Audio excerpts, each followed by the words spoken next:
the real Kyper and Bourne show. Waking up a little happy, or should we say split?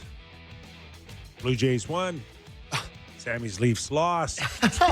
We'll get into all that in the next 2 hours. In the meantime, we're happy you're with us. We are live on Sportsnet 360, Sportsnet 650 in Vancouver, 960 in Calgary, and streaming always on Sportsnet Plus. Also available on Spotify, Apple Podcasts, and YouTube. This hour of Real Kyper and Bourne brought to you by Bet365. Nick Kypreos, Justin Bourne, Sammy McKee, Jake the Snake Schultz, Derek Brandeo. In a few minutes, we'll welcome in Brian Lawton, former NHL player, agent. He's done a lot over the last few years, and we'll get his thoughts of a lot of things, maybe included the Blue Jays, who are one game away from the World Series. Wow. Crazy talk. Spooky set today. Not sure if you're watching on TV or not, but we got spooky stuff going on, much like the Maple Leafs behavior. However, on the positive note, yeah, man, one game away. What do you got, Sammy? How you feeling? In a lot of disbelief. Yeah. Like I really, after probably like a lot of Blue Jays fans, after that 18-inning banger, you're thinking that was their shot, get ahead, and if Nathan Lucas takes ball 4 from Clayton Kershaw with the bases loaded, we may be talking about a World Series championship already. It's crazy how much they've dominated. Can we just for a minute acknowledge greatness out of Trey? Whew. We don't even call him last name now. You Savage? It's like Madonna. That is like the bar has been set for everyone. I was listening to Bunkus and Ennis talk about it today. It's like you can never have a rookie performance again in this country and be like, that was good. No. It's over. But we'll never see that in our lifetime ever again. A guy like it is truly one for the ages.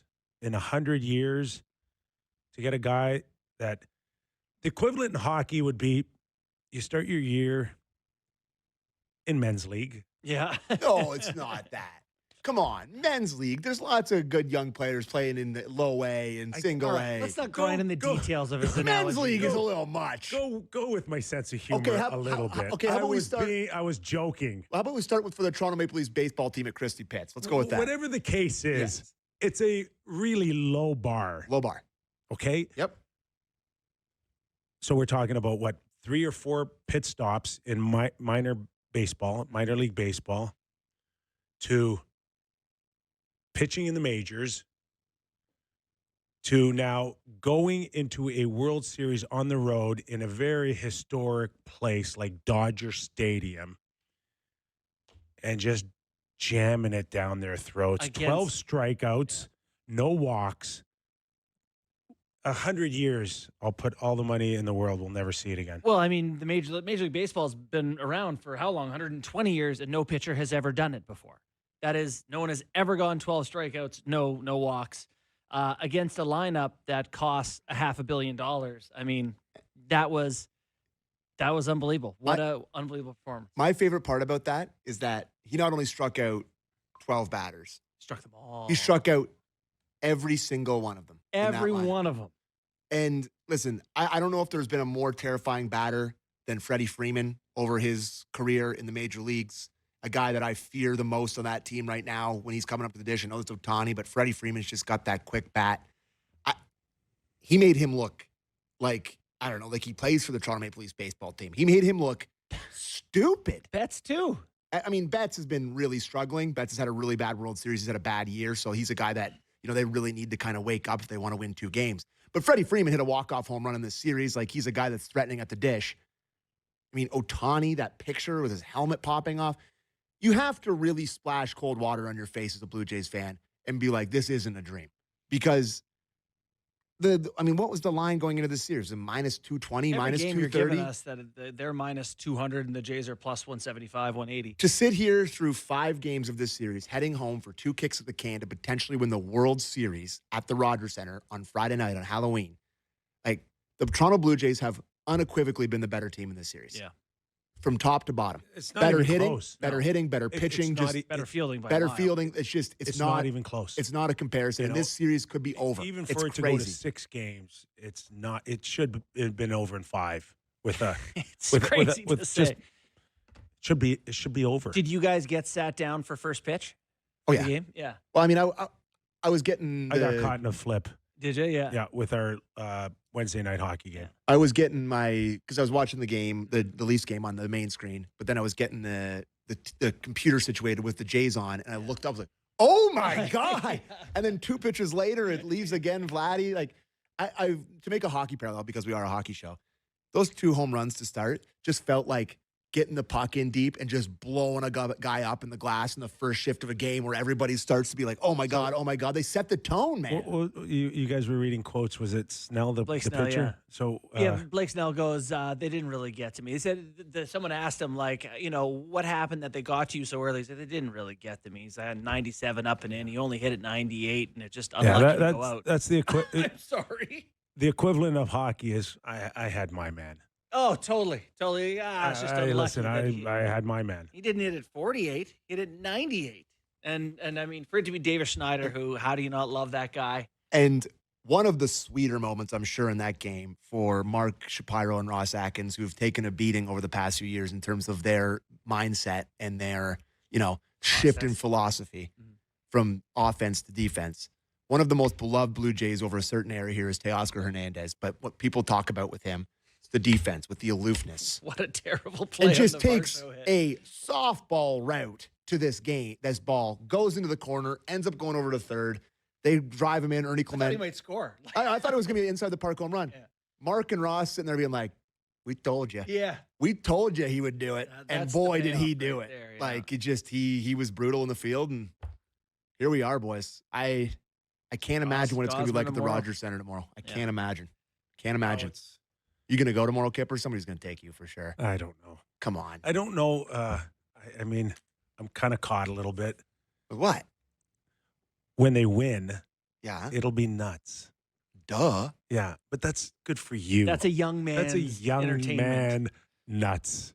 Okay. Well, give me your Okay. ticket. I'll go. You'll reach for darts and you'll share darts with strangers. Correct. That's not my world, Sammy. Okay.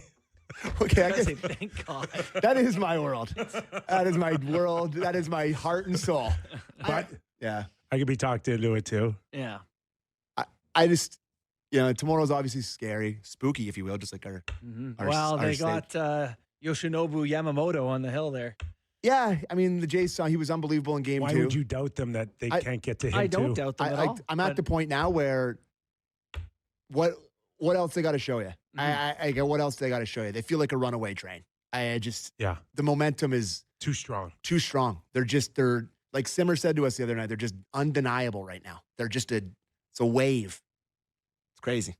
Barger, man, what a game. I mean, he lays out in the field. Yeah. Great base Now, running. Tough, great. The base running situation was tough for John Schneider in game 2 or game 3, where he lifted him for Miles Straw, and then he's like literally the best base runner. I was like, That ball bounced in the dirt, and he was in third on his base horse. before it was incredible. Yeah. Okay. We're gonna welcome in Brian Lawton in a few minutes here. Just a quick question here, because a lot of talk about the Leafs struggling, and I'm sure we'll get into this for sure in our Leaf Edition hour. But we may touch on it. the attention that the Blue Jays have gotten, which is clear, more so clear than at any point, I think, over their history since 1977, that this isn't just a Toronto team. This is Canada's team. Yeah. And I love that. It's fun to have- be in it with everyone. Has it been overall a good thing, not just for the Leafs, but maybe, people out west and Edmonton with a slower start? I know they had the big win the other night, but they've sucked a lot of attention away from hockey. But I think McKee, it might have been you saying this, that yes, they have drawn eyeballs and attention away from the Leafs, but it's also created such an obvious contrast in vibes.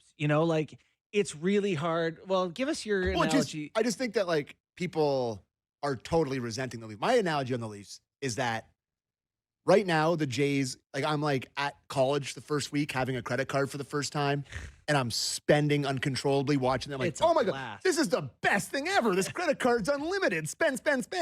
And the Leafs are the bill. Because at the start of next week, these beloved Jays will not be around anymore. And us three, will be stuck there in our group chat, not with positivity, being like, yay, this is so fun. Oh, my God. Being like, this team reeks. Payments. The bill's coming due next Tuesday night. All right, let's pay a bill now with Brian Lawton. We're paying you, by the way, the same amount that we pay Doug McLean to come on our show. How are you, Lots? Doing fantastic, Kipper. How are you? We're good, pal. You know what? I mean, you're from the Minnesota area. You're used to championships there over the years with the Twins. I mean, you've been watching the baseball from afar, and more specifically, as we talk about maybe a little bit of a contrast between the Blue Jays and maybe the Leafs or any other team in Canada. But all of a sudden, you know, the Blue Jays particularly have this reputation that hockey teams of championship caliber have always had, and that's a tight-knit group. You watch each other's backs. You like each other. You support each other. Not the old days when you saw a baseball player miss 2 weeks with a hangnail. No, you know what? I love the look and feel of Toronto. I really do. They remind me of a hockey team. They got a cast of characters.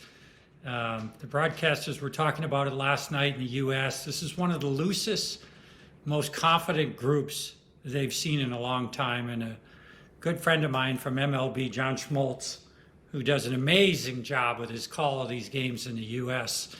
It's just one of the things that's blown them away. LA's been the favorite. Everybody keeps talking about LA's got to wake up, and the bats haven't come alive yet.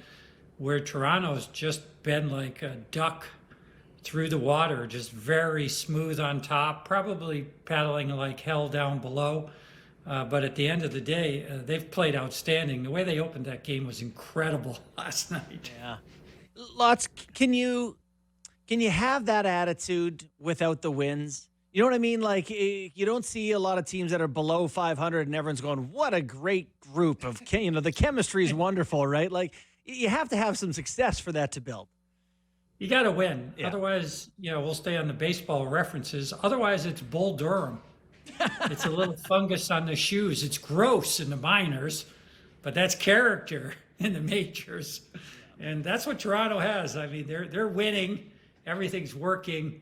But I love their team. I love the energy they bring, and I love the no-fear attitude they've had, it feels like, in every single game. One more for me with the baseball, Lots, because it's the human interest of the story that really I want to get to. And this 22-year-old Trey Yusevich, who tore a piece out of the history books like few ever have done before at just age 22, to see this guy come from various levels of the minor leagues to proving in a short while that he could pitch against the majors to dominating in a World Series. Now, you were, once upon a time, the highest rated 18-year-old player in the world. Just take us in that mindset on pressure and how some can get through a stage like that, and another one like Trey could get through it like it's a walk in the park, or at least it appeared to be a walk in the park. Yeah, Trey has that syndrome where they just don't know enough to be nervous, it looks like at times.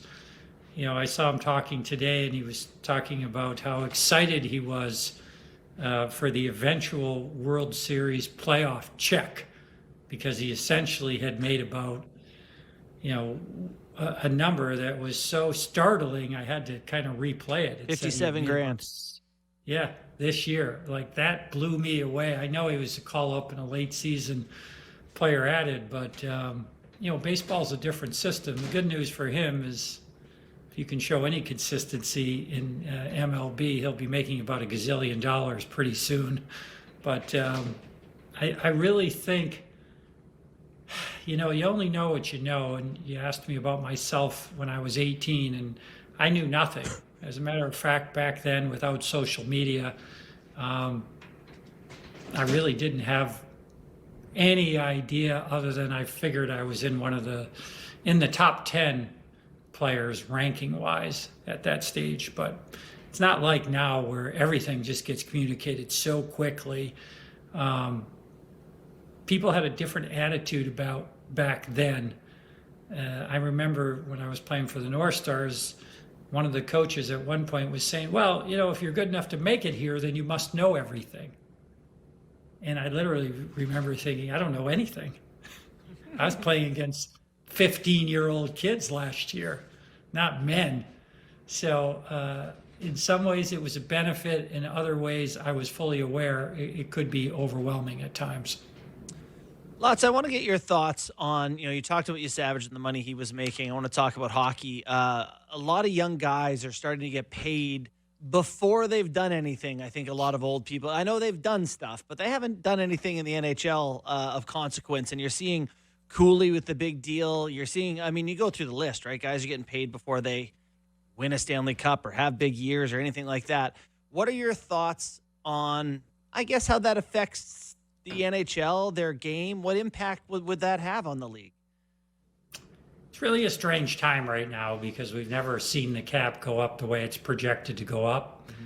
And teams are nervous, quite frankly. You have some teams, that feel like they're in cap jail, and you have other teams like Utah that, their highest paid player before Logan Cooley was obviously Sergachev, who won a couple Stanley Cups, multiple finals, long history, finally gets up to $8.5 million.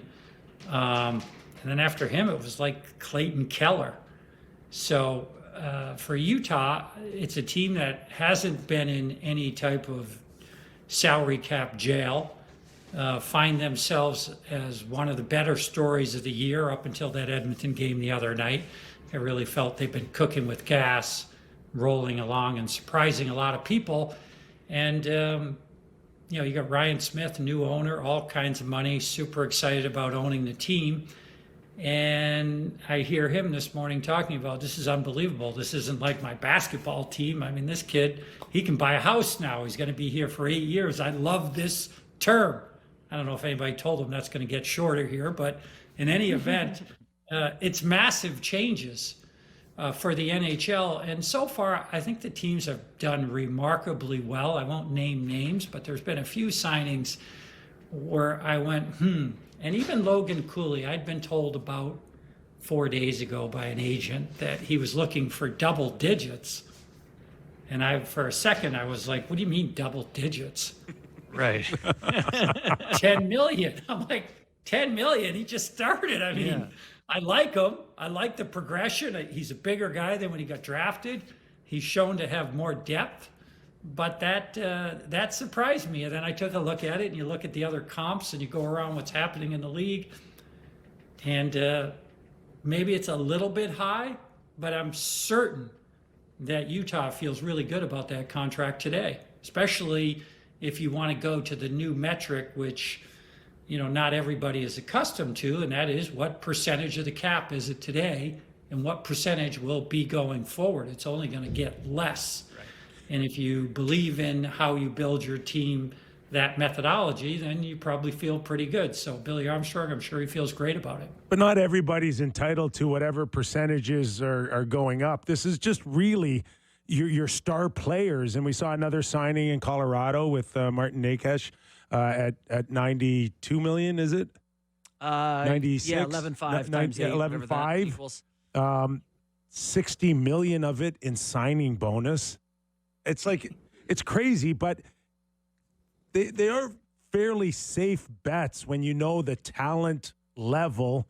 You can't predict if a guy's going to get hurt or not, but you comfortable with all these recent 8-year deals? I'm not totally comfortable with all of them. I am very comfortable in the talent that the skill and the talent is there for all these guys. But at the end of the day, in the past, the really, truly great money really went to not just the really talented and skilled guys, but the guys that won. And to be fair to the players that are in the league today, it's harder to win today than it was when you and I played, Kyper. There's just more teams. It's just math. But at the end of the day, you had to not only be that elite player, but you really had to win if you wanted to get certainly double digits in any era So I'm not totally comfortable with it. Martin Necas is a nice player, super skilled, great fit for their offense, going to score a lot of points. Love to see him win something before you get paid $11.5 million. Sorry, my headphone issue. I can't hear you now. Okay, we're all good. You want a question, and I'll relay you the answer. Yeah, thanks. I appreciate that. Not sure if you had the chance to check in on the Toronto Maple Leafs so far this season, and we've been following along as closely as anyone, I think, and a really weird start to the year. Like, I can't pick up a whole ton of positives. Lots. What do you make of how they've looked out of the gate so far this season? They've looked like they've dropped a tier in the league to me, to be honest with you. I always considered them, as a team that probably will finish in the top two in their division and a legitimate Stanley Cup contender. And I don't know if it's fair to say that they've dropped or others have moved up. Mm-hmm. But, when you look at Detroit and Montreal now, where they're at and what's happened the last few years, it feels like those roles got reversed for Toronto, and it's only early.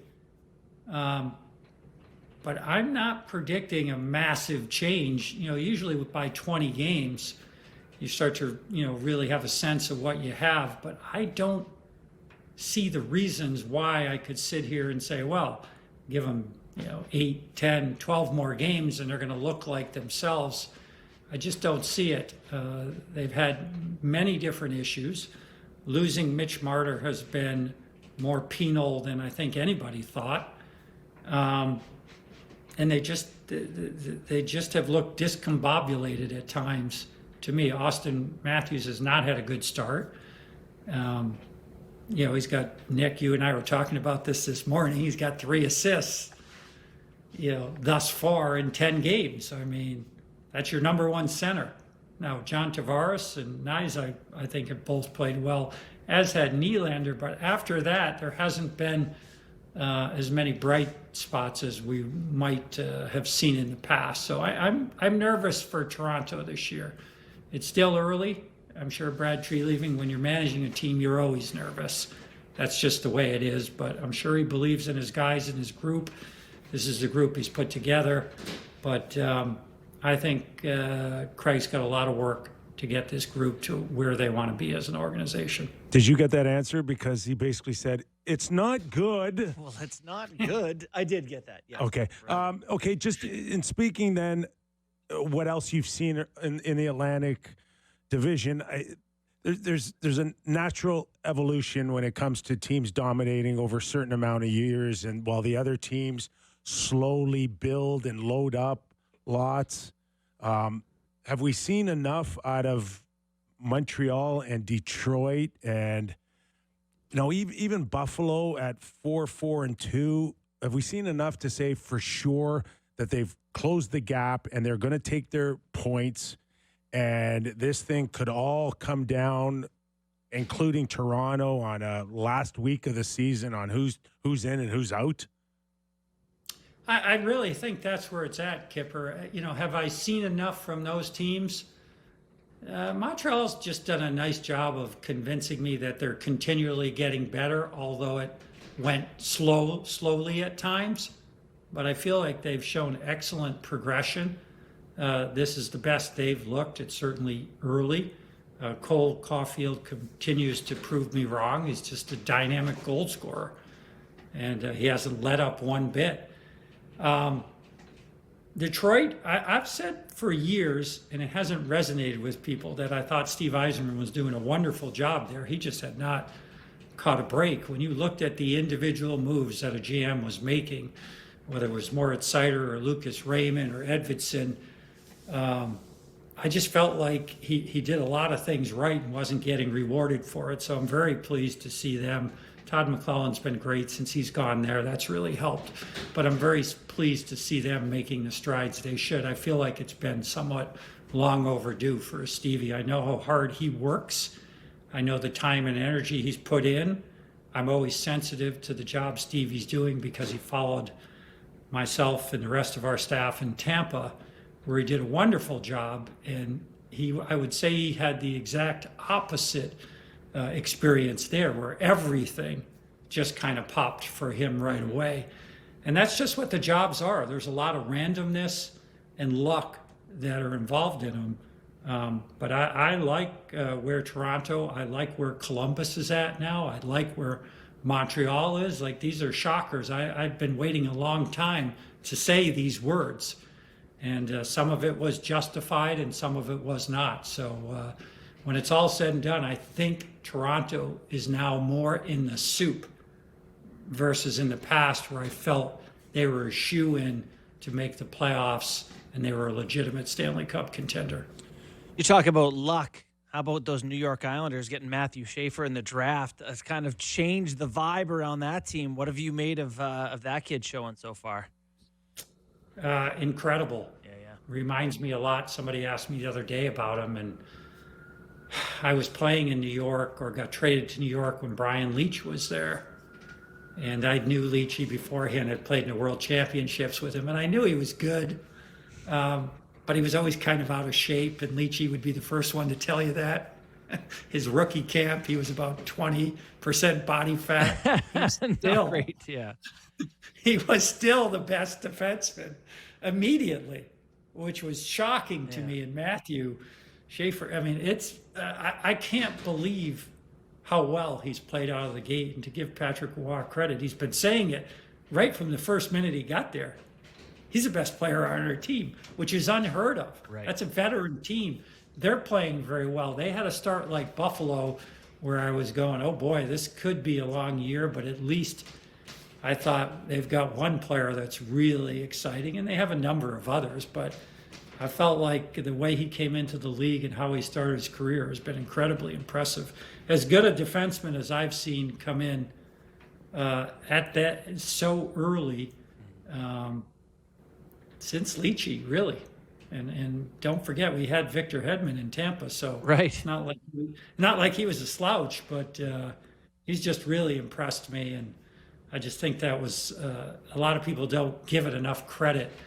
He did not play a lot of hockey last year. So, it would have been easier to default to a player that would have been would have resonated a little more because of maybe the numbers they ran last year. But no, to Matthew Darche and the Islanders, they made the right pick, in my opinion. And I think it's going to be a really, really great pick for them for the next 15 years. You're watching and listening to Brian Lawton, former NHL agent, former NHL executive, and any other job that was out there in hockey. He's done them all. Lots. Before I let you go, I got to ask you about the Pittsburgh Penguins and their tremendous start. And lots of talk right now about the job that Dan Muse has done. Lots of talk, which is warranted for Kyle Dubas, because he's pulled some names out that he's getting tremendous mileage out of.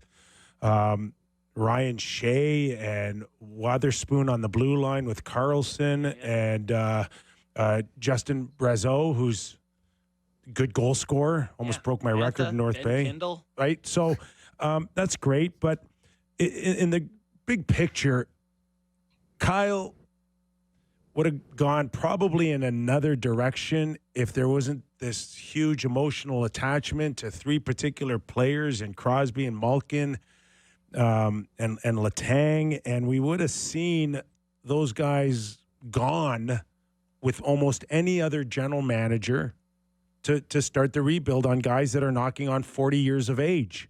But they didn't, and they're off to a great start. My question to you is simply, where are they heading?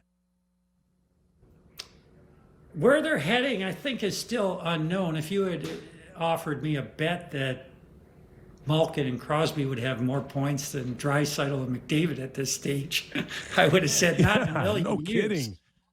But Sid's not a surprise. Malkin is a surprise. Sid's doing exactly what I thought he would do. He's such a professional. But Malkin, I thought, boy, that's, this is his last season, 39 years old. Does he have it in him to have the type of start that he had? I did not see that coming. So you have to compliment him, and maybe he's just signaling to the market that he may be 39, but he wants to continue to play. In terms of the job Dan Muse has done, this team has a real strange history. You know, if you think back, Mike Sullivan replaces, I think, Mike Johnson at the time, and goes on a historic run with Pittsburgh. If you go back before that, Dan Bilesma replaces, this is a long time ago, French guy, who was the coach? Who was it? Terrian. Yeah. Terrian, thank you. Yeah. They go on a historic run. Maybe we'll see that again. It's been such a feel-good story. It's been a shocker to me. From what we saw from Pittsburgh the last 3 years, you would have said they were regressing for sure, and nothing was really working out. And yet this year they've got a new coach. They've got re-energized star players. Carlson's played well, but Letang hasn't probably played as well as Crosby and Malkin have, but he's still been good. Yeah. He's still a legitimate top 4 defenseman for them. They lose Raquel. That didn't seem to affect him or slow him down. It's been a really good story, a really big surprise to me in what's happened in Pittsburgh thus far. I'm not sold it's going to continue. I think there's a lot of pressure on a lot of young players there because they have contributed in a big way, and not the young players maybe we would have thought. I thought Rutger McGroarty might have been playing, a role if not for his injury early. It's been some veteran AHL players that have stepped in and really contributed in a lot of big ways. So we'll see in time. I hope that they make the playoffs. I think they certainly have put themselves in a great position to do that. And as everyone knows, that hasn't happened in 3 seasons. Let me ask you lots. Is the city of Toronto planning a parade early next week, in your opinion, tomorrow night after the game? Easy. Wow, you got plans. I don't know if they're planning a parade, but I got to think they're feeling really good. The Dodgers have been a great story. It feels a little bit like Davy versus Goliath in some ways. And yet Davy is going to win out in this fable also, if you ask me. I do think Toronto gets it done, and I by no means am sold that they should have been an underdog. They've had a really great season. They deserve it, and I'll be watching very closely on that because I don't particularly. When I worked at NHL Network, we shared space with Major League Baseball, and I used to hear from these guys how at this time, a lot, say 5-6 years ago, how long the games were, and it was terrible, and they couldn't stand it. Well, I give baseball a lot of credit. They changed that. They left it the way it should be in the playoffs for the one historic game we just saw. But this has been a really interesting series and a really interesting year for Major League Baseball. A lot of your fans out there might not know. They're coming up on a new CBA next year. And all the talk I hear is that the NHL is doing so great because they have a salary cap. And Major League Baseball needs that. So that'll be interesting to watch. Lots, you're always bringing it on our show, man. Thanks for doing this. My pleasure, guys. Thanks for having me on. Thanks, lots. Appreciate it. Brian Lawton, former NHL player, agent, general manager. That's a great thing that he just brought up there because the Jays can save baseball by winning. I think so, yeah. They can. Yeah.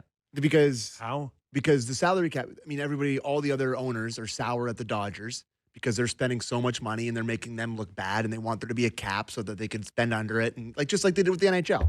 So that every team looks exactly the same and everybody's parity and blah, blah, blah.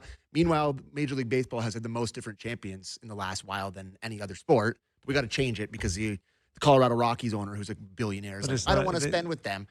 The Jays can beat the Dodgers and be like, oh, this super team, blah, blah, blah. Now they lost to a non-super team, so it can happen. So we don't need a cap. Get Sammy McKee in the negotiating table. Get me in there. It's over in 5 minutes. Done deal. They'd be like Bing. looking at the Jays capture salary sheet, and they go, wait a sec. They're They also spend. Wait, hold on. They're fourth? That's what's so funny about this. Yeah. It's like they're not like David and Goliath. Yeah, like all that stuff is. We're not the Pirates. Like they spend, baby. They spend, And they will spend more. Listen, that's the really, really exciting thing, and cannot look past Friday night. But you think about win or lose this series, looking down the road, This team has made a lot of money, and they've put money that they've made back into this team. Mhm. Hard to believe they're not going to do the same next season. Yeah, So, and for free agents looking for Yep. a place to go, you say you got a serious chance to win. pretty exciting place to play in the playoffs, too. The Dome. Yeah. Woo, boy. Hey, shout out Jays fans. The Dome the last 3 Unreal. games Unreal. has been sold out 40,000 plus. Amazing. at $15 a pop, just there eating popcorn and cheering together, just to be together. Crushing beers, loving life. And I mean, there are people in there the entire game Yes. on Tuesday I was night. thinking that. I was like, God, they're at a game at Monday night, 11 sorry. something at night on a weeknight, Yeah. just because. Listen, Just because. Because it's $15. Yeah, great. the thing Not is, You 15,000. pay me $15, I'm not going. You know, I But it will gives you the bedtime. atmosphere of being like being a part of something memorable. yes, totally. I'm not trying to discount no, that. I will I just say, need sleep. That's all. I will say, I am very tired. But I've loved that. I've I'm loved very that it's tired. like a communal. You walk in Yeah, here at but Sportsnet that's- and everyone's But tired because look at everyone's your, up Look watching. at your emotional roller coaster. I know, Okay. man. I know. I couldn't be you. I'd be like, I'm done. But could you? I'd need a vacation But like, if I did was you? you. I don't take vacations unless it's the summer, or I go to Hawaii when I lose a jersey. You don't. Like, were you able to go to sleep right after the game last night? Yeah. Oh, you? Because Barney? it was, I'll first be of all, honest. I it- stay it- up and it- watch some of the after. you games got for to half you got to hour. have a sense that the game was over, right? In seventh. Yeah, and but eighth that's inning, but that's see that's right? such a And so difference you can- between So you a can a real you can just cruise into like the emotions. Nothing's on the line. It was like, the last couple of games, you could send a guy to third so he doesn't steal your signals. It's like, do whatever you want. Walk a guy, no problem. Do you want to hear something really pathetic? Mm. Game 4, when Louis Varland put the first 2 batters on, second and third, right? Nobody out. I was like, I'm taking Lou Dog for a walk. Put my phone on the couch and took my dog for a walk around the block. Last night, I'm like, well, did it last night. Lou Dog around the block for the bottom of the ninth inning. I'm a mess. I can't handle this stuff. Like I'm actually looking forward to it being over. Yeah. Because it's such an emotional toll. I don't understand that whole philosophy of like Sam's gonna change it whether he walks his dog Yeah, I or know. not. There's It's a absurd. remarkable Ridiculous. narcissism to it, eh? To It be is like, this so probably all centers on me. ridiculous that you think that you have some sort of energy to I got help another one for you. dictate the outcome. I got another one for you if you want it. Let's have it. But me and my boy JD, we watched the bat flip at a certain establishment in the city of Toronto. And before every game that we've gone to together and not together, we go to the Elephant and Castle and we have a beer and we go and we rub the same table that we were sitting at when it happened. Every time. I Get the hear juice. that. I tell you, you shouldn't be on a show. No. JD should not have a show. No, you should be on meds. Something. It's- Listen, Doctors should be wearing white coats around you guys. we're a little bit stitious, okay? Not Yeah. super, I would say we're sort of stitious. No, we're I super think the stitious. combined energy of the people like yourself is a positive force in the end. I just really People care. really hope they win on Friday night. That's what I'm hoping for. Okay, Yes. let's take a quick break. When we return, few storylines around the league. Maybe we'll get into Colorado's big signing today, and also Brad Marchand takes a leave of absence from the Florida Panthers, but in a good way. Yep. We'll get into that more. Also, just a shout out to tell Blake Snell to go kick rocks with all of his post game comments. Yes. He said Vladdy's a good hitter. The rest of them, he said they didn't really. I didn't catch that. Oh, I'm mad at Blake Snell now. Anyway, Wow. beat it, All right, beat it, nerd. more on that when we return to Real Kyper and Bourne.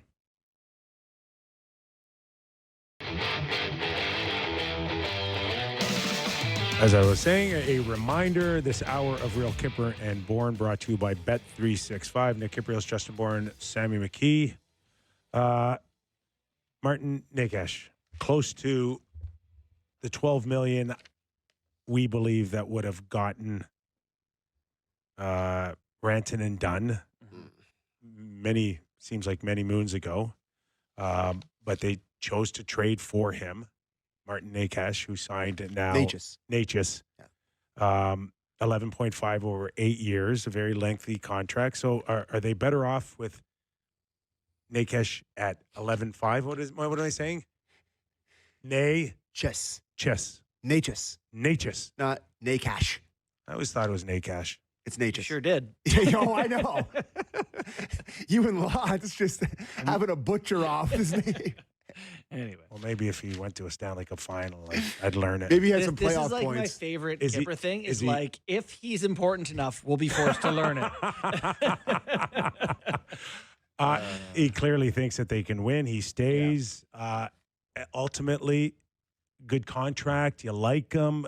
He's a talented player. He's a talented player. He can skate with Nathan McKinnon. He's 26 years old.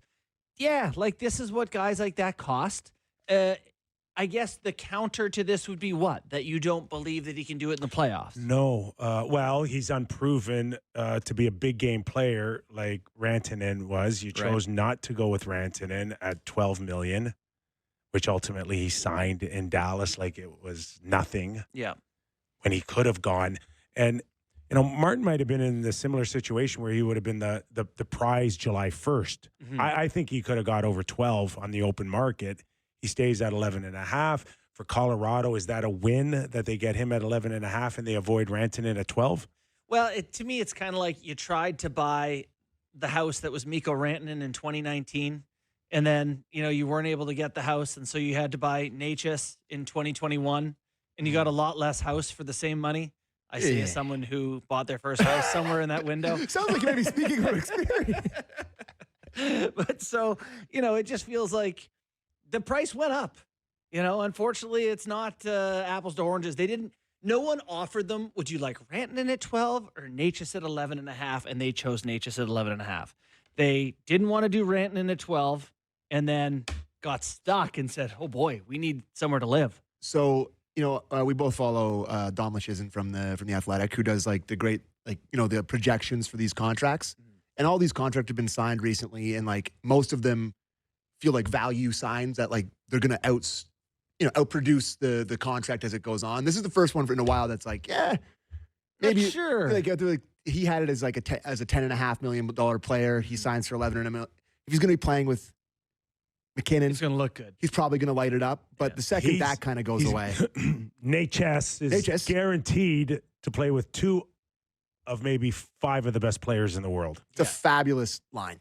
And you're not. Those two guys, Lehkonen, McKinnon, and Necas, is a fabulous What are you hockey supposed line. to do? Yeah. What are you supposed to do? But again? he's got Makar and he's got McKinnon. Yeah. That's what he has. And I think you're probably leaning towards the idea that, like, let's say you stuck Necas on, I don't know, who you don't like right now, Columbus or whoever. The Leafs. The Leafs. Okay, you put him on the Leafs. Is he a driver? Is he going to drive a line on his own?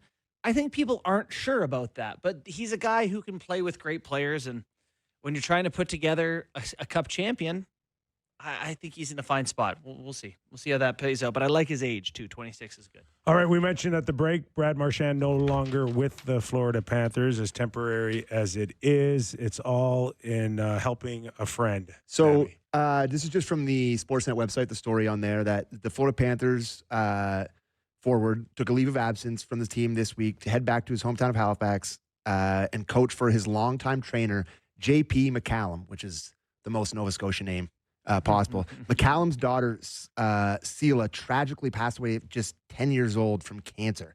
So McCallum is the head coach for the March and Mill Company Hunters of Nova Scotia, a under-18 league hockey league team. Marchand's outdoor apparel company sponsors the youth hockey team, volunteered behind the bench on Wednesday to allow McCallum to be with his family. And we want a clip? Yeah. I think I put that clip in there. Yeah, okay. I should give the shout out to, play the clip and then I'll give the shout out to it after. Okay, first of all, Brad, thank you for doing this. I appreciate your time. Yeah. How does it feel to be here back in Nova Scotia to be able to support your longtime friend JP during this difficult time?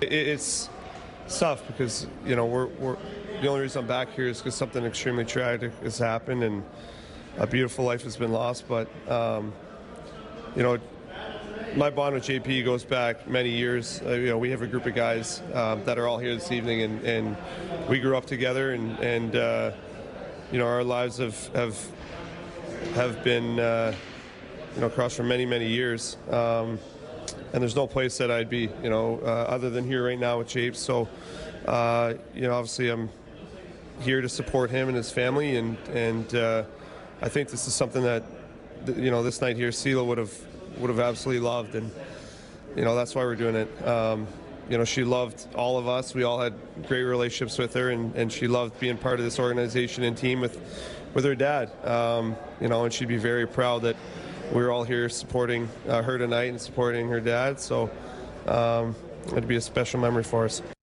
First, the commercial with the teddy bear, and now this. It's really hard to hate this guy. I mean, this is, you talk about hockey, sort of the way the family orientation of hockey and how like hockey is a community, and like this is just such a quintessentially beautiful hockey thing that just, I don't know.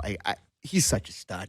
God, I just wish I could even come close to hating him anymore. There's a running gag in Family Guys at like the badass mail clerk with the heart of gold. It's Yes. like, and it's like that's what Marchand is, where you're like, everyone's like, stay away from that guy. He'll slice you. And it's like, no, he's actually a really sweet guy and donates his time. He's Like, that's...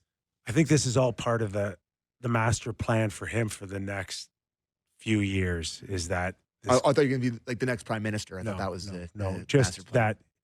that, there's a number somewhere out there for him, 60 games, 65. And, there's times when you need to take a weekend off or a week for whatever reasons, family, friends, whatever. We're cool with that. And I just wanted to give a shout out. It was High Button Sports is where that interview came from. I think they're based at Halifax or Dartmouth, one or the other. But just want to give them a shout out because that's who interviewed Brad Marchand yesterday. So, all right, very cool. I mean, good. It's just a beautiful story. It is. It's a horrible tragedy, and you feel awful for JP. But just, I mean, that's. Oh, look at this. We got him on the bench. I mean, what a thrill for those kids. What a thrill. Thoughts with that family. That's terrible. Terrible. We continue to go around the league here as we wrap up the NHL hour. Zach Hyman out Saturday. We'll miss another week, the coach says. Here's a quote from Knobloch where he says, he looks ready. I want to put him in. The medical staff is holding him back. I love that. Derek, can we get beep?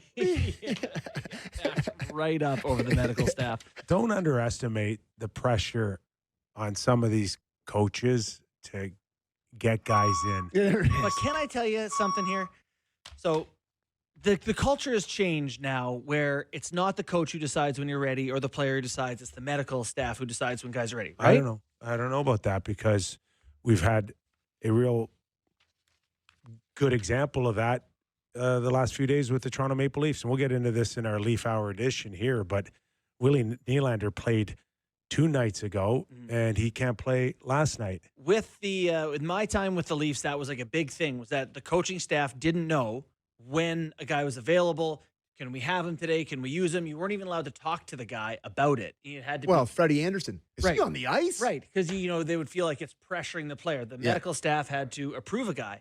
But my argument, not even argument, but my thought on this is like, if you're the medical staff and a guy you get no reward by sending a guy back early and he gets whatever, like there's no reward. If you hold a guy for an extra week, you're safe. Yeah. You're only worried about the worst thing that can happen. You send a guy back early. So they hold guys and they hold guys. It reminds me of the Mike Tyson line that all is good and dandy until you get punched in the nose. So you give me the example of the Leafs building this, foundation of doctors and scientists and sleep guys, and everything's good on the way up as we look at the big picture. Yep. But now you look at the starts in Edmonton and Toronto, and it's like, I'm not saying they're desperate, but like you get off to a bad start in these markets. Yeah, we're gonna go ahead and use that guy. There's a ton of pressure to go, hey, get your ass in there. Well, I mean, he's not a doctor. He's a coach. He's like, he skates and shoots well at practice. That looks like a hockey player. I would like him on my top line again. Yeah. Heart and soul guy. Go lose 3 games or 4 games in a row and tell me that you value the doctor's opinion as much. He just needs another kale smoothie, Chris. He'll be fine. Yeah. Okay, we'll get more into that on our Leaf Hour edition. Our thanks to Brian Lawton, covering the National Hockey League. Sammy gets an off day from the Blue Jays. He says he's going to be in bed by 9:30. I call. No. You think? I believe you he's think gonna you can load fall up asleep for at 9:30 after everything you've been through? Friday night. More of the Real Kyper and Bourne Show next.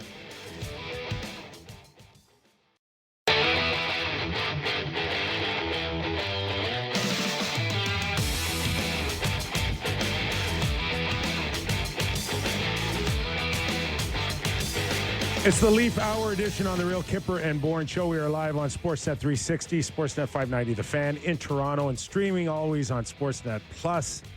If you miss us, can't catch us live, find us on Spotify, Apple Podcasts, and YouTube. This hour of Real Kyper and Bourne brought to you by Bet365. Nick Kypreos, Justin Bourne, Sammy McKee. Welcome into the studio, all dressed up for Halloween. Ooh. It is spooky in here. We've got the skeleton. We've got the cobwebs. And for Leaf fans, we've got last night's hockey game. Yeah. I did Leafs talk last night, boys. You did. Gotta go. It was actually really fun. Okay. Yeah.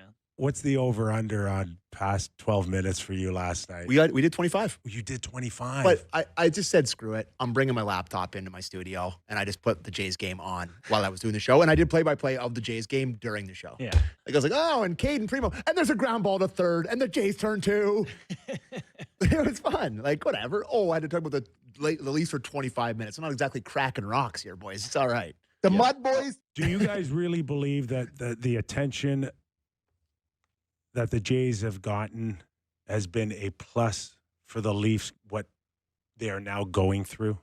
Or is that overrated a little bit for you? I think that there is less eyeballs on them right now. However, Yeah. I do think that the stark contrast in joy to dread that it's creating is really making people go, do I want to be involved in what the Leafs are this year? You know, it's shout out to Dave, the crossing guard at my kid's school, who I talk about sports every single day with. It's just like, you know, he's a Leafs guy, and this year he's just like that. Okay, you're the ultimate. Steal my will to live. You're the a lot of ultimate drops. Fan, Yeah. fanatic. Yeah. Like, tell me something. Is it helping you, No. the Jays? No, because there's an impending sense of doom. Like this is our second last show that we're doing with World Series games being played. Monday comes here, boys. We're diving in. We're back to 4 to 6 probably Tuesday. Yeah, I like imagine. it's starting back up here. I just think that it's the opposite effect. I think people resent this team. I think people love the Jays so much, and they've enjoyed this incredible run with this incredibly likable team that's gritty and comes through in big. They're the anti-Leafs. They really are the opposite of what the Leafs have been. The Leafs aren't like bad attitudes. Hold on. No, but it's just meant. I meant it doesn't matter about attitude. It means about coming through in clutch situations where the Leafs have never done it. The Jays have done it more in this run than the Leafs have in 10 years. Remind me when Vladdy signed. That was at the start of this year. April?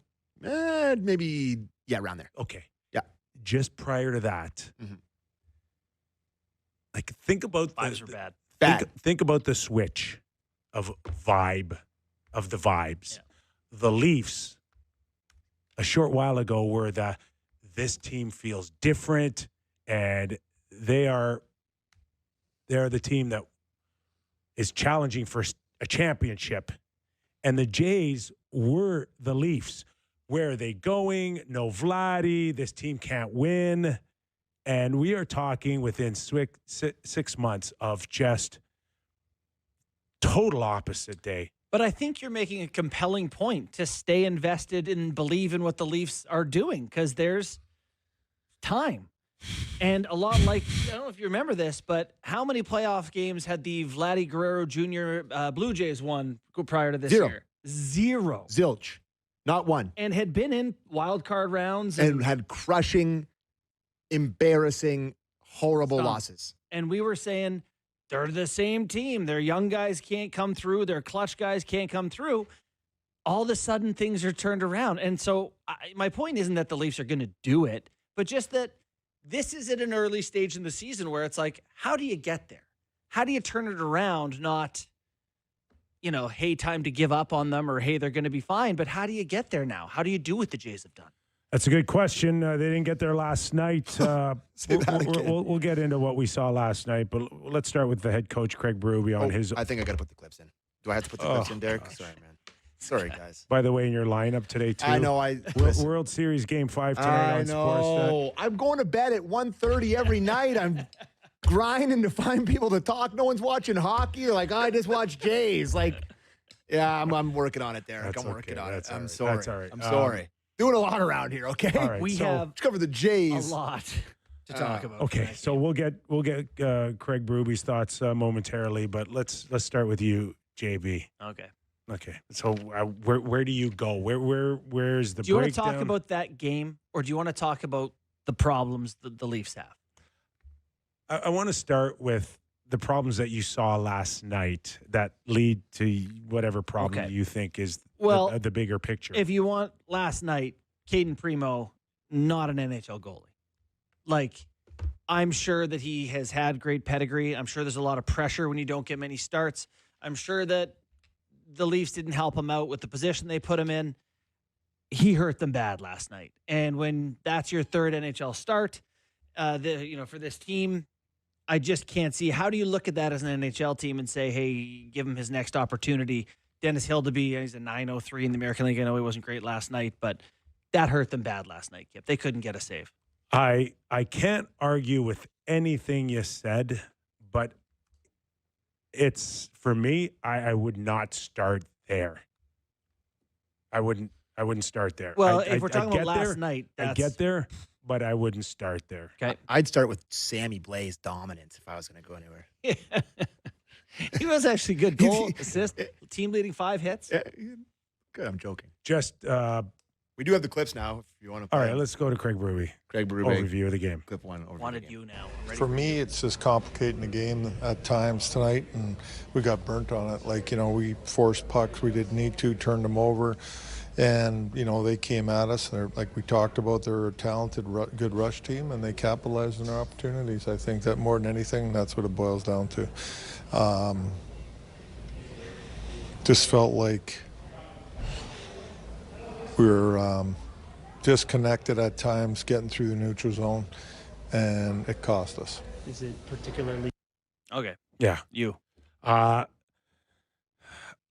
see it. I see a team that doesn't work hard. Ooh. Okay. Didn't I anticipate see. that. I see a team that just doesn't show up to play, to compete. And if I asked you right now, who are the workhorses in the first 11 games, I can almost tell you off the top of my list might be Nick Robertson and maybe Lawrence. Cowan. I was going to say Cowan. Right? Yarncroc. Right? And like who else? Nyes has a presence. Nope. But physically, he has a presence for me. Yeah. But that's it. Nice. Hey, nice. I don't see. I see a work ethic problem. Yeah. I tweeted something last night about a lack of buy-in. When you talk about good teams and how everyone buys in, it's like, that's they get in front of the mic and they go, wow, just everyone's, part of the thing. We all believe and we're bought into the system. I see guys that are on the wrong side of of piles, scrums. They're sitting on the offensive side, waiting for pucks. That's how you end up with a 5-on-1. 2 Leafs caught on the other side of it. I look at... Didn't expect to see a flying V in the NHL. No, there you go. You might get to see more if they keep playing like Ducks this. fly forever, bud. The amount of dive-ins from their F3, the amount of guys that aren't reloading, that aren't thinking about positional play, Kip. Yeah. It stinks. Yeah. They don't get to lose pucks in their own zone. Opposition's first on the puck, and in any 50-50 or even 40-60, they lose battles. Yeah. And it's just not good enough. It's almost like cart before the horse. They went into this season going, okay, what do we got to do to now get to a conference final or a Stanley Cup final? It's like, it's almost as if the most basic principles of competing for loose pucks or outworking another team are gone. They've skipped that part. They're off to some other part, and it's like, no, you're missing the basic fundamentals of how to win a hockey game right now, and you're just getting outworked. It's funny because we talk about when great teams bring in a new player, even if they had some deficiencies. I think the Patriots for years would grab some flawed player, and all of a sudden he'd be great. The Penguins, the Bruins, these culture teams. I watched Matias Maccelli on a line with Tavares and Nyes last night, and he hasn't been grabbed and said, you're going to follow this culture. He's out of position. He's getting run over. That Tavares, Nyes, Maccelli line can't play together. They don't defend. They don't care about positional play, at least not last night. Maybe there's more to it than whatever. But we're all we're talking around the thing that we need to talk about, And the thing that we know we're going to talk about, which is Austin Matthews, has Not working hard. Doesn't work hard. I don't know if it's hard work. Yeah, no. Doesn't work hard for me. It's that simple. He doesn't work hard. He has been ineffective for I don't know how many games in a row now. 5. One 5-on-5 goal so far. I don't know what it is. If it's He's waiting for his talent to kick in. yeah, I don't know. I don't know what's going on. But there's he did the thing again where actually you did the package I think in the one Leaf game where he was on a one-on-one. He like dragged it to a guy and shot it into his ankles and changed. And it was like it never had any just non-threatening. Like not like. I don't know what's going on with 34 right now, but it's a problem. And I'm sure there's lots of people screaming at their radios or their YouTube, or their podcast, or wherever, being like, Mitch is gone. That's a huge difference, which I think is a fair part of this conversation. But for a lot of last year, it looked exactly the same. It looked like this last year. With 33 goals last year with Mitch, and he's been great without him in the past. With Mitch and 102 points. Yes. And that's what's Nyes have for points this year. I don't have it in front of me. He's been good. He's got a pile of points. He's got a dozen points, I think. Doing fine. You know, like it's not like guys around Matthews have been terrible. Guys, I don't know. I don't know what it is. Right now, Nylander 15, Tavares 14, Nyes 14, Matthews 8. I know Craig Berube talked about Max not being engaged. He's not engaged. Agree. Totally agree. So, what is it? It might be just, this is just me now talking about what I've experienced with certain guys over careers. There might be a little burnout. Explain that, please, Ken. Because I know what burnout means in this context. He's in his 9th or 10th year now, and there just might be a small window right now where he just doesn't have the energy or the enthusiasm to come to the rink and be the best that he can be. He's shown what he is personally and like kind of waiting for playoffs to maybe take another crack at it. It's real and it happens. Where sometimes you just come to the rink and you're not excited. You don't have that juice, that jam. And I think right now he looks a little bit like he's not enjoying himself, and he needs to find a way to get it back. God, I tell you, I drove in today listening to an article on Tavares' 500th goal, and we'll get into that. Wish he had to beat that into the corner. I know. But, this guy eating, kale smoothies and quinoa and spaghetti squash for dinner to try to get the most out of himself and, continue being effective into the later years of his career. It's like, I don't know. It's tough to find that level of care and commitment. I don't see any joy in him right now. That's exactly it.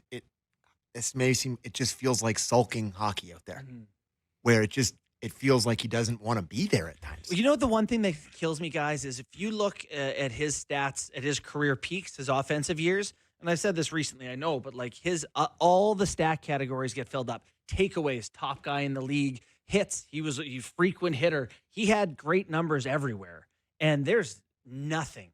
Like the box scores are, was it Sam was 0-0? Sam Mitchell? Sam Mitchell. 0. It's just tumbleweeds. And they gotta.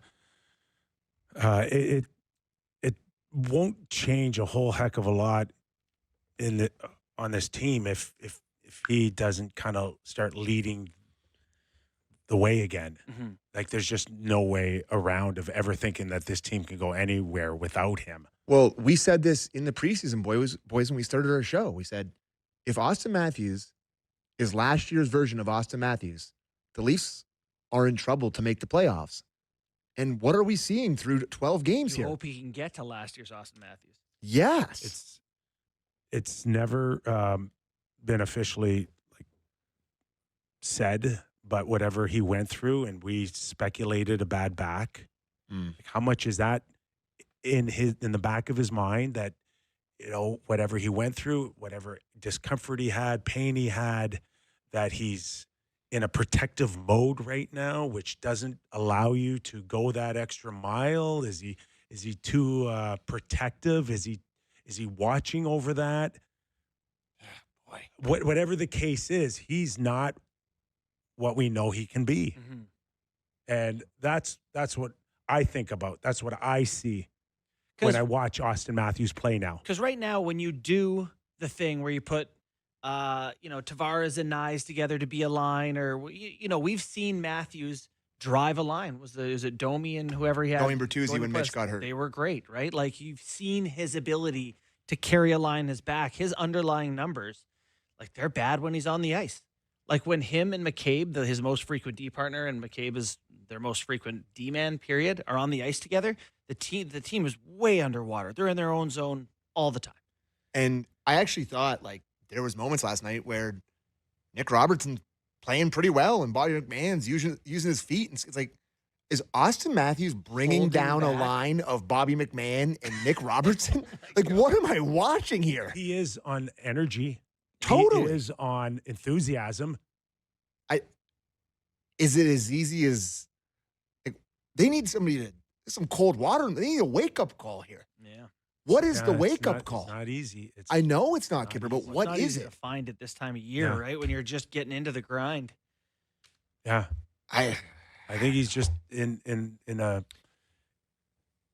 it's like a Wednesday over like a career. It's hump day, he's got to get over this hump. And it's been going on now since last February. When did his numbers start going south? all last year. Yeah. It was all last year. I think- There was no high last No, year. there wasn't a moment last year really outside of, Yeah. I guess, him scoring a couple against. Did he score against a couple against Ottawa?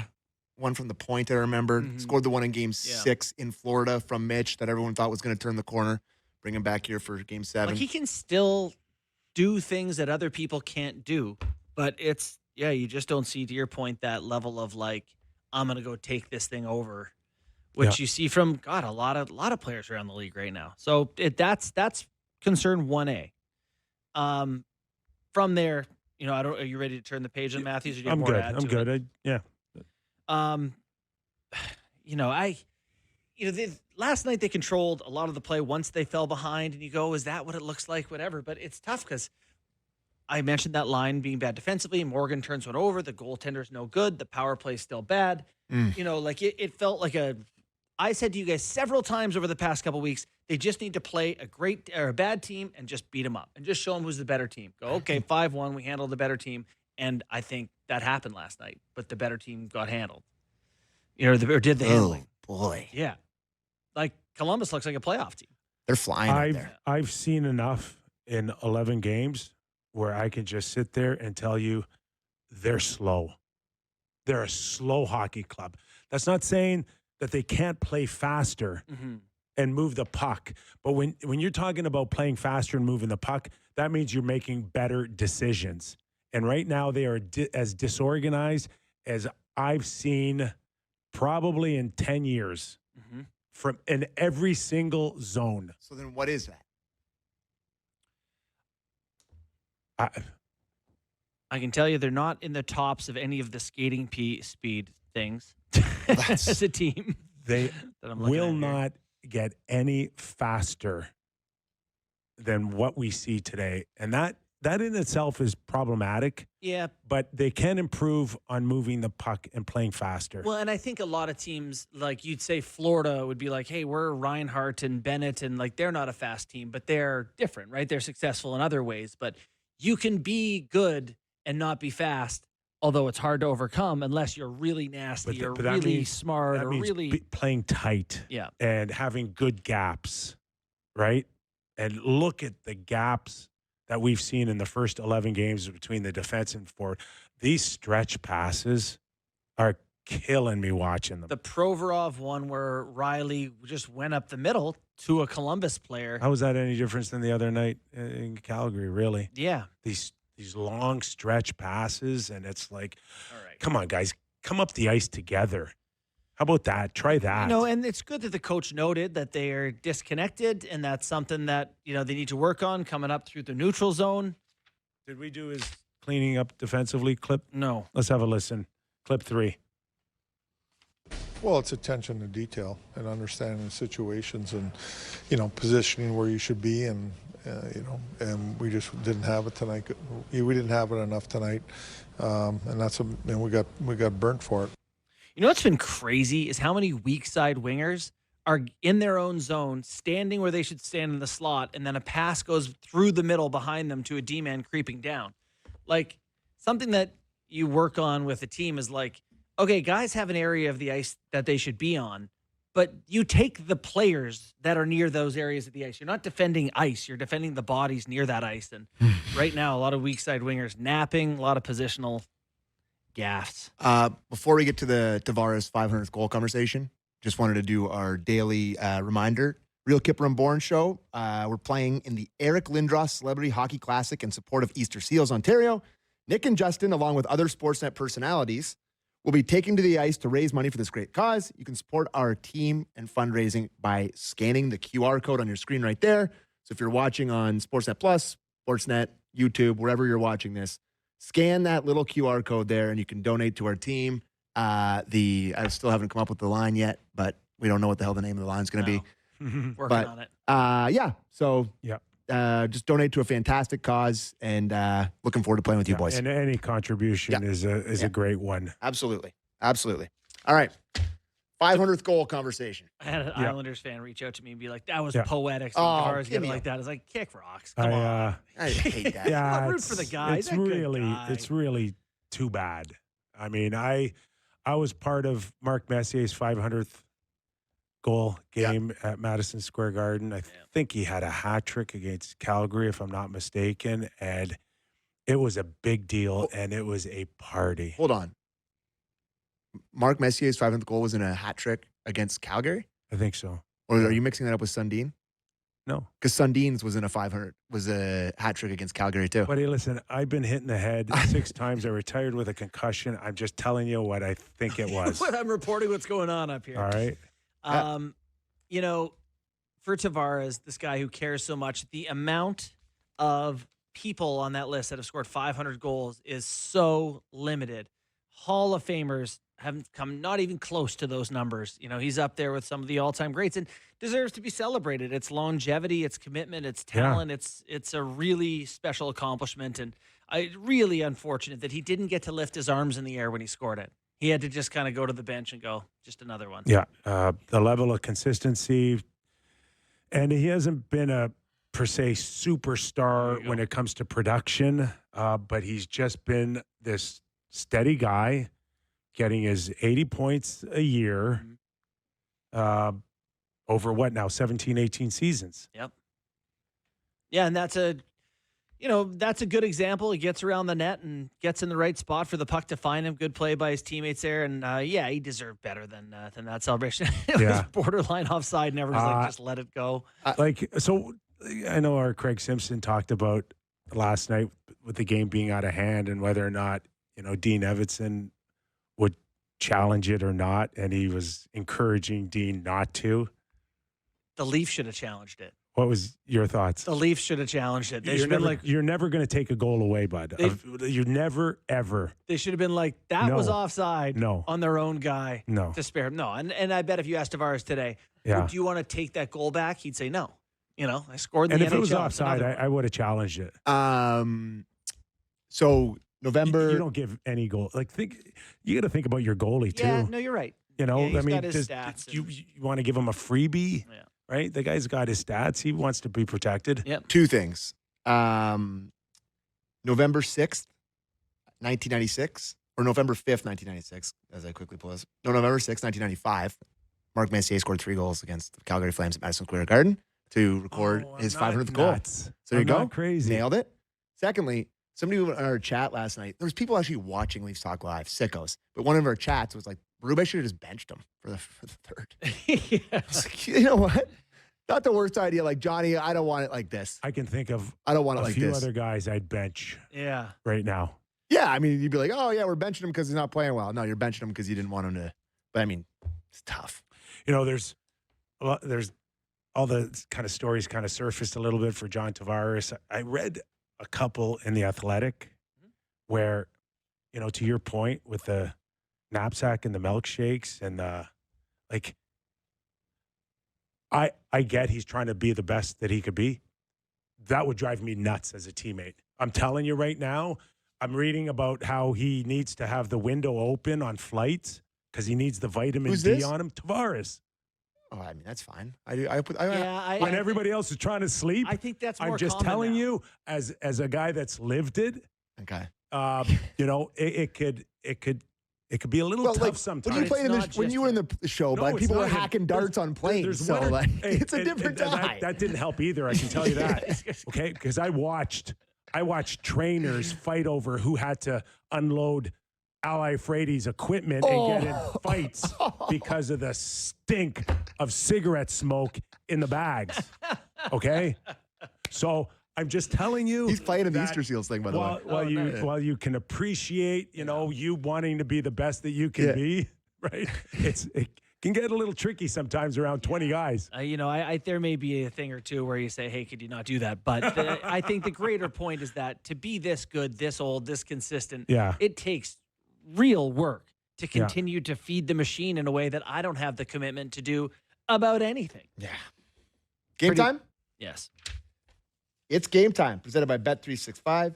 Visit the app for latest odds and see why it's never ordinary at Bet365. Must be 19 plus. Ontario only. Please play responsibly. So I was looking at this morning for a potential happiness hedge. How I'm going to figure out a happiness hedge on this one. Yeah. But I didn't happiness hedge Game 7 of the Mariners series, mostly because I spent all my money on the ticket, so I couldn't really double down. I was happy to lose the money. The Jays now in the series are pretty heavy faves, as you would imagine, coming home. They are now minus 240 favorites in this series. The LA Dodgers plus 195 on the money line.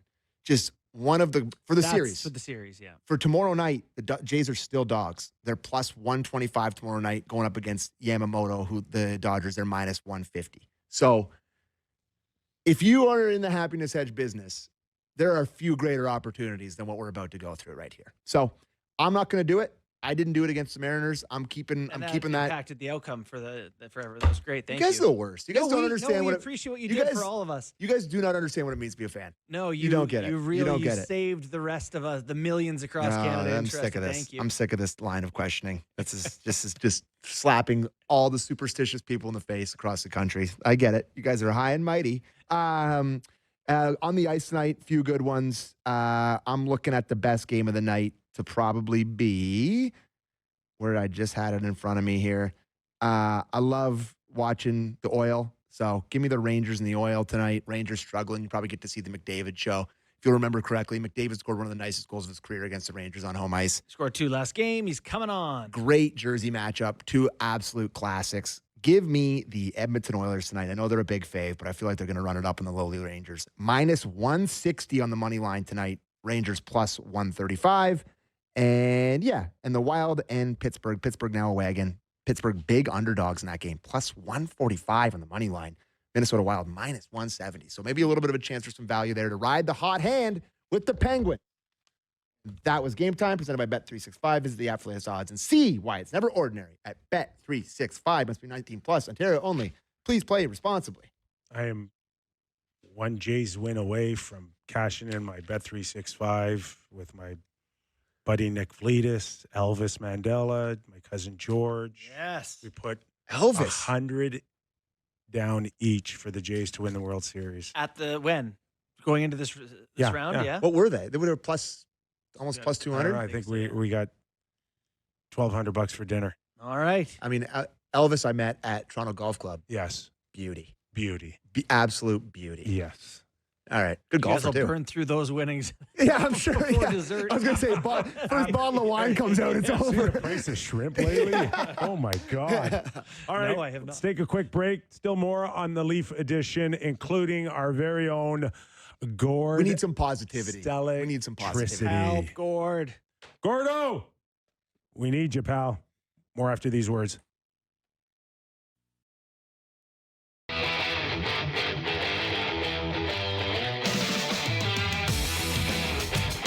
Welcome back to the Real Kyper and Bourne Show. A reminder, this hour of Real Kyper and Bourne brought to you by Bet365. Nick Kypreos, Justin Bourne, Sammy McKee, and someone who could just talk many Leaf fans off the ledge right now.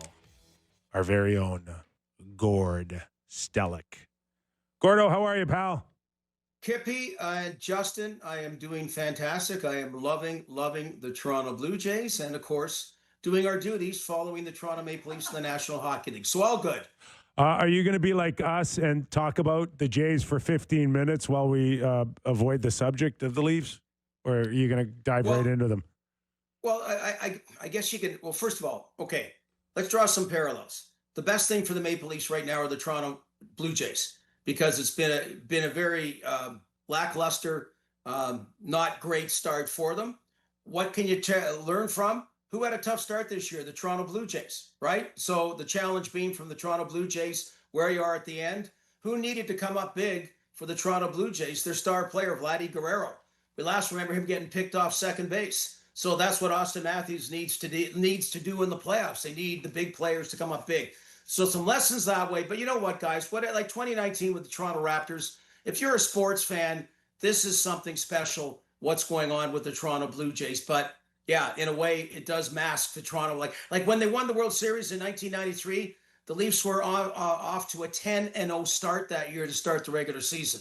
Okay, so you can have both things going well at the same time. Right now, you just got one. Do you want to stay on Matthews for a second? Go ahead. Yeah, I mean, do you have a specific question? Yeah, I do. Yeah. Okay, what needs to change? What are you seeing out of him right now that has to change? Okay, first of all, I'm seeing from last year inconclusiveness about making him captain, lack of public clarity about whatever the injury was, because usually that happens at the end of the season, and you find out whatever kind of thing. So is he still hurt? Did this thing go away? The line at the end about lack of passengers, which he's been pretty good about being accountable, but it just sort of has been this end of playoff malaise and softball comments to questions, whatever, a lack of accountability, a lack of getting pissed off about getting eliminated for once. Mm-hmm. So those are the things I throw out there heading into the season. He had a ton of shots the other night against Calgary. I mean, I think it's going to come, but I just think there's some questions out there in that vein that are still there. And he's got a chance to be that leader, be that bona fide leader. Hopefully he's healthy. Otherwise, we're always going to wonder, are we going to see the almost 70-goal Austin Matthews again? And let's get a little pissed off. Let's come on your show. Let's get some connection. Look what the Jays are doing. You know what? These Jays are great. Back in 93, 92, Fergie Oliver was giving them $100 American. Those guys were jerks. They were hard to interview because they thought they're supposed to get $100 American every time they did a hit. So anyway, that's just what I'm saying. I still like the group. I think 5-5-1 flatters them. They're not 2-8. That's a positive. But anyway, that's what I'm looking for, Kippy.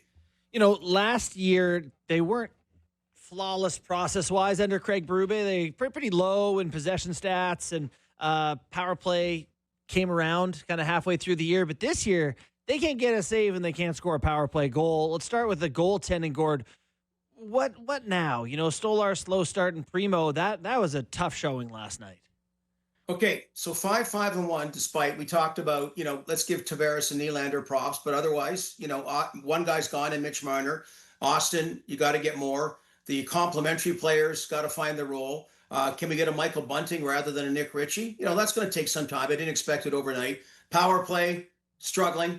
Goaltending, another one after having a solid tandem, struggling as well. And Justin, what I wondered about was, you go back to last year in Game 5, Game 7, those abominations at home. And there was the one defining play when Chris Tanev had the puck and he started going, guys, we got to come back here. Yeah. Like you can't be way up there. The Panthers are on our ass. Okay. And basically you're saying, wow, there's kind of a disconnect there in how the forwards and defense the cohesiveness goes in this particular instant. Now, the Florida Panthers were the best team in the NHL. They came at you hard. They won the Stanley Cup. But I'm seeing that in the regular season 2025, 2026. So to answer your question, Justin, I think all these components come into play in the goaltending sense, certainly a lack of the kind of defense they had last year. Mm-hmm. I think that's all a part of it, but I think Anthony Stolarz is up front too. You expect him to be a bit better. You hope Joe Woll gets in game shape and is able to play like he has in the past. I mean, those two guys gave you pretty solid goaltending last year. As far as the blue line is concerned, there is the the injury to Chris Tanev, of course, that's affecting this blue line and the look that they've had the last season. But what are you seeing or not seeing from a group of 6 right now?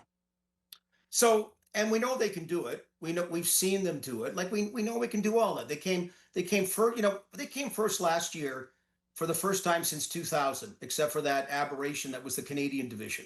That's how long it'd been. So, I mean, that was quite an accomplishment last year. And a lot of people expect them to come first this year, and I still obviously think they can.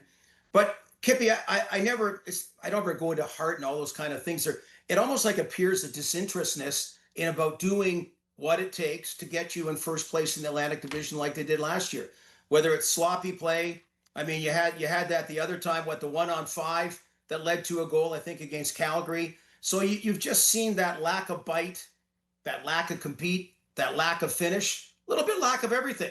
So like I said, incrementally all together, they make the difference in this not very impressive start, even though they're 500.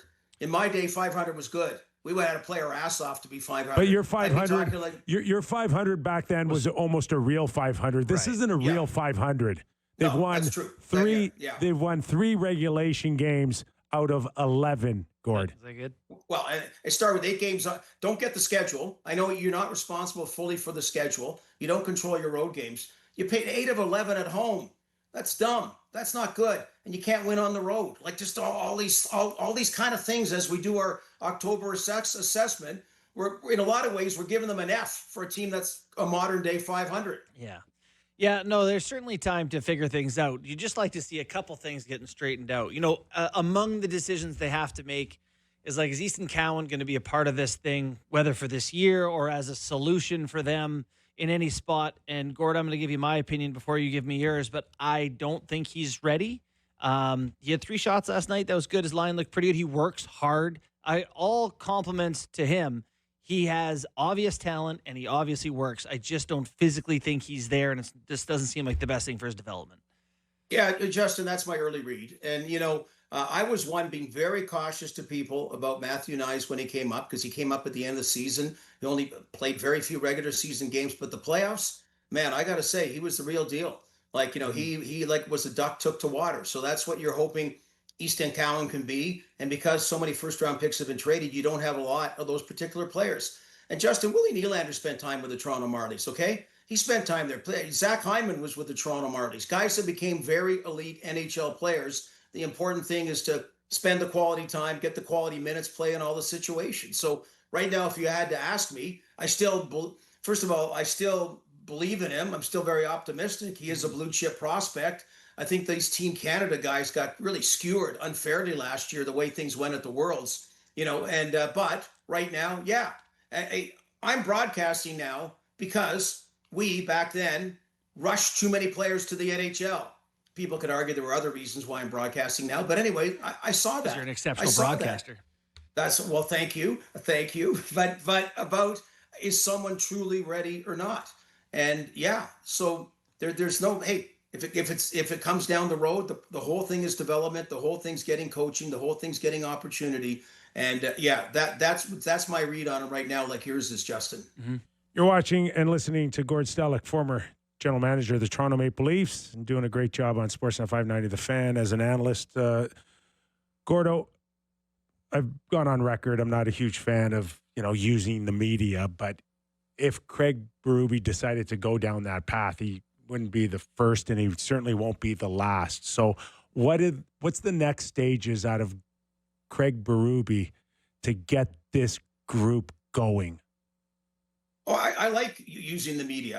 Because what you're doing is, I think sometimes, Kippy, the players like the media, like stating the obvious. I think the fans appreciate, because unlike the tepid response about the process and we learned and whatever, which you showed they never did playoff year after playoff year. Look what it did for Todd McClellan in New York. Look what it did for Lindy Ruff in Buffalo about just, Craig Berube's had some mini ones. Like he's come out and not been all that happy, right? It's like a teacher on your ass about something, just not happy the way things are going. But I think every now and then, and you remember you remember before Sheldon had to walk back something he said once. I don't know why you have to walk back. Like it's not like the old days. And if you do it like the old days, you're going to be out. Okay, you're going to be out. Okay, it's a way different era. But every now and then, It doesn't have to be the riot act. And also what McClellan did in Detroit, he made 2 big substitutions. Like don't put the 18th player out in the press box. Like do something, like even Calgary, Matt Coronado, whatever. Just so, yeah, I don't have a problem with that. And he's not at wit's end. He's been around the block. It's not a wit's end thing, but unacceptable for this collection of players for 9 consecutive years in the playoffs is unacceptable. And sometimes I don't think the cage getting rattled matters. It won't bug Willie, and I don't know about the other ones, but you think they have, and I believe they do, the professionalism to rise to the challenge, to understand what the coach is saying and agree with it and work or do something to make a change. I keep looking at the group and saying, like, if they become the Blue Jays at the end of this year and they start to figure it all out, it doesn't seem like it's going to come externally. Some things have to change for some guys. Morgan Rielly is obviously a big part of this team. He has been a big part of this team. He's looked better offensively. He's more involved. But it still feels like there's moments where you're like, God, the turnovers or certain things. What have you made of his start of the year, Gordon, his contribution to where they're at? Yeah, I mean, you could say it, not good enough, right? Yeah. And I'm big on him. And to your point, Justin, like about the internal thing, about just like these are good guys. They like playing here. It's been a great run. Yeah. But in the dressing room, not be leaders in how they think you should be leaders.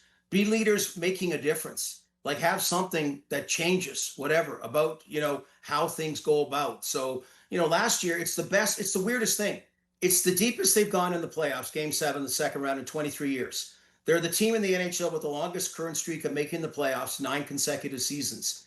Yet there was no bigger disappointment. It's because how they lost to Florida. And you said, how the hell did Florida not just get the talent, but where did they get the onions and everything to come and just steamroll over us and take control of that series? And we let that happen. How did that all happen? Okay. And part of that is the internal stuff about, it wasn't just adding Marchand. It was there before. It was that kind of commitment to play a certain style. And obviously the Leafs can go better at that than they have at the past. And that's something internal, George Armstrong, when they last won the Stanley Cup, as you see in the book 67 back there, which if you see me in my Mazda from Dufferin Mazda, flag me down. I got copies of all the books in my trunk, whatever, at a good price. But that year they lost 10 in a row. That's the longest losing streak in Maple Leaf history. The last time they won the Stanley Cup, right? And they talk about a great meeting. They didn't have many, but one he organized, and he organized the leaders and started with them, and they bleeped on themselves about what they had to do better. And they say that was kind of a bit of in a cold January, they needed a bit of a bump that way to get on track and ultimately win the cup. I understand it's a different era, but the concept still lives. Hopefully the current team's got their meeting still going on right now because they need something. Gordo, great stuff as always, man. Thanks for joining us. Hey, thanks, guys. Hopefully a World Series parade. I'll see you next. There you go. Hey, maybe a Stanley Cup parade. I'm always going to have to be a glass half full guy, but awesome. Let's enjoy the Blue Jays on the weekend. Absolutely. See you guys. Thanks, Gordo. Gord Stellick, everybody. Just as far as Willie Nylander is concerned, is clearly he's their best player. Yeah, I agree. Yeah, no questions right now on that. But he plays against Calgary.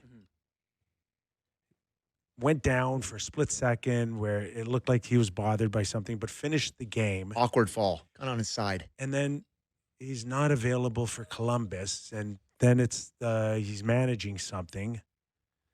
And I'm like, it's game 11. How do you play against Calgary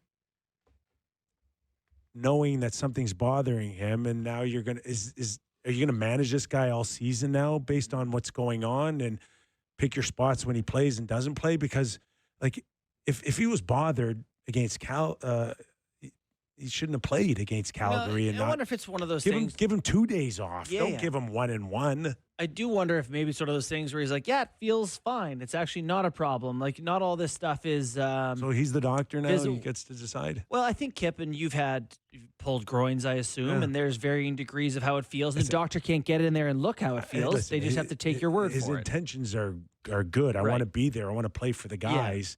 But you cannot take a chance now of a nagging injury on what is now where everybody knows he's your best player. Yeah, if you look at Nylander through the years, this guy's been an Iron Man for the Leafs. Yeah. I mean, he plays last year to 82, year before 82, year before 82, 81. He plays every game.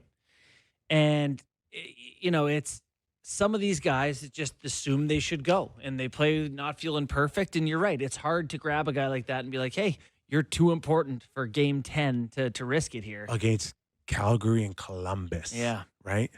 So certainly hope that didn't lead to anything more lingering, because that would certainly be problematic. Yeah. They don't win the game against Calgary without him, so maybe they need the points. You're not wrong. I have gone on record also to kind of support what you just said about Cowan, but I'm pulling a 180 right now. You can't send Cowan down. He's a working bee, or the closest thing is you have right now. He brings youthful enthusiasm.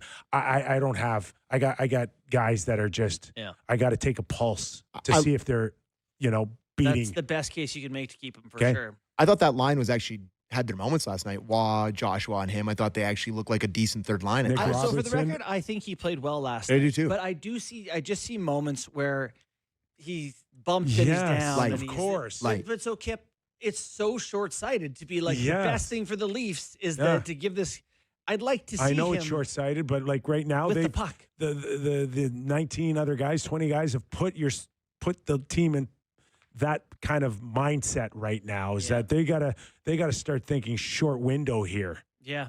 To get out of this funk. Now, if you can get good stretches where you're in a bit of a comfort zone, hey, send them down for a week, no problem. Let them go quarterback a power play down in the Marlies, but I not honestly, now. Watching this group, so Sammy Blais, he gets to play again just because, registered 5 hits and scored a goal. He had an assist.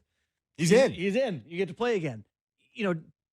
I found myself watching that game. I noticed that with Cowan, that he has that energy, but I thought, they need Lawton. They need David Kemp. They need someone who'll be a high guy. And I know that, laugh at that all you will. He's an NHL player who plays good positional defensive hockey, and they stink at it right now.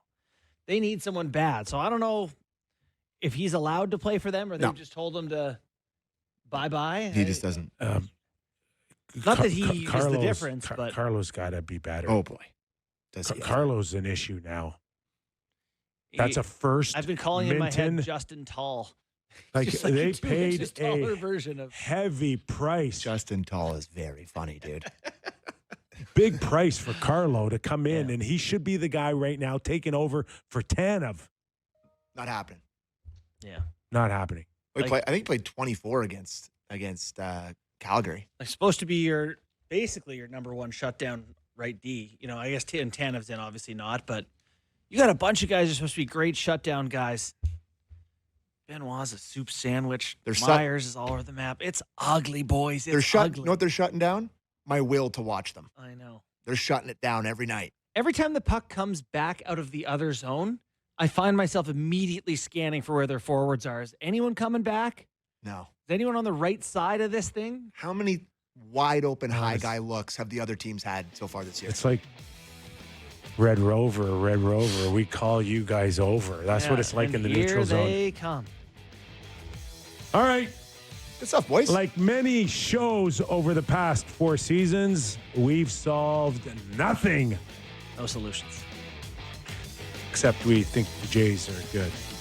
We know the Jays are good. They're very good. Our thanks to Brian Lawton in the first hour. Our thanks to Gord Stellick in the second. Leafs line tomorrow. 416-413-4141. Call the Leaf line. It's not like you to prepare. I forgot until right now. So call the Leafs line. 416-413-4141. I'm not looking forward to that. Me neither. Have a great night, everybody. Enjoy your night off before the Jays get a chance to close out a World Series.